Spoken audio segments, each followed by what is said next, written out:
Hello everyone. In this lesson, we will talk about dictionary method. Dictionary method in Python are built-in functions that allows us to perform various operations on a dictionary object. Dictionaries in Python are collection of key value pairs, and these methods provide a way to interact with and manipulate those pairs. First, we will discuss the keys method. In a dictionary, each key is associated with a value.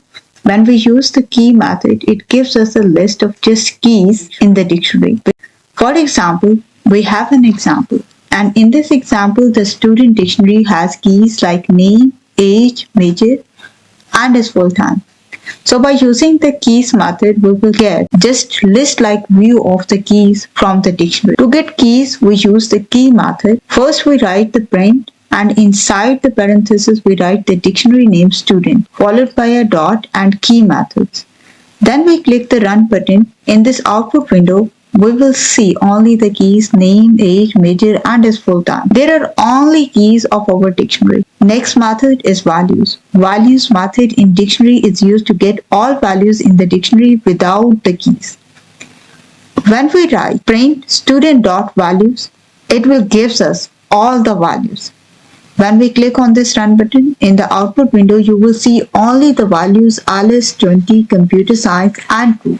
We can also use a loop to get all values from a dictionary. For example, for value in student.values, parenthesis, after that I will write colon and print value. This will print all the values in the dictionary one by one. You can see in the output window. Just like we can use a loop to get all the values from the dictionary, we can also use a loop to get all keys. So I will write for key in student.key, print key.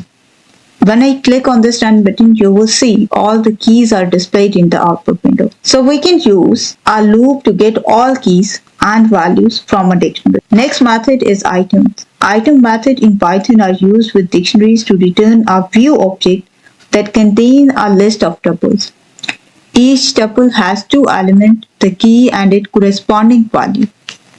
This method is useful when we want to work with both the keys and values at the same time. Let's use again the student dictionary as an example. So to get all key value pair, we will use items method. So I will write print student.items. In this output window, you can see that it returns a dictionary as a list of tuples. Each tuple contains a key and its corresponding value. For example, name Alice means key is the name and value is the Alice. We can also use the loop to access both key and value at the same time. For this, I will write for key value in student.items and then colon. Print f key and key dot value and value. Here is formatting string is used. If you don't know about formatting, you can see a link of this formatting string is given in the description box. When I click on this run button, you can see the key value pair in the output window. So the item method is useful when we need to work with both the keys and values of a dictionary at the same time. It is especially helpful when looping through the dictionary. If we want to find out the total number of keys in a dictionary, then we can use the length function. So we will write print length and then student, which is our dictionary name. So the length function is used to get length or size of an object. When we use length function in a dictionary, it returns the number of key value pair in a dictionary. So in this example, the student has 4 keys, name, age, major and his full time. So it returns 4, which is the total number of keys in the dictionary. If the dictionary is empty means no key, then length function will return 0. For example, let's take a variable with name empty dictionary equals to empty curly braces. And then I will write print length function inside the parenthesis my dictionary name, which is empty dictionary. Now when I click on this run button, you can see that in the output window we have value 0.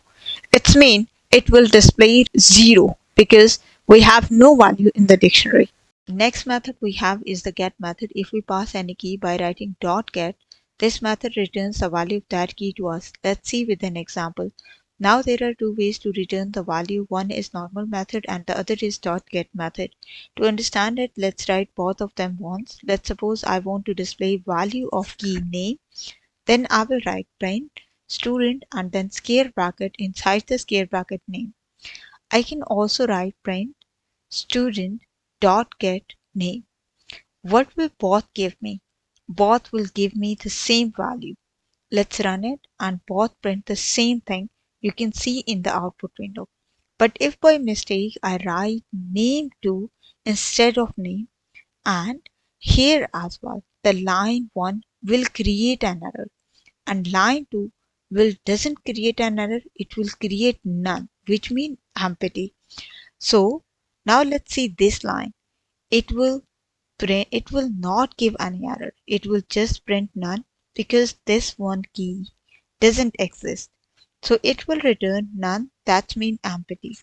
Now when we see the next line, when I click on this run button, you will see it give an error and you can see in the output window. So this was the difference. When we normally try to access the value using square bracket, we can get an error and do not get an error using get method. So the next method we have update method. Update method basically is used to update a dictionary with the key value pairs from another dictionary or form an iterable of key value pairs, such as a list of tuples. If the key already exists in the dictionary, its value will be updated. If the key doesn't exist, a new key value pair will be added. For example, suppose we want to update student age to 21 and also I want to add a new key of graduation year.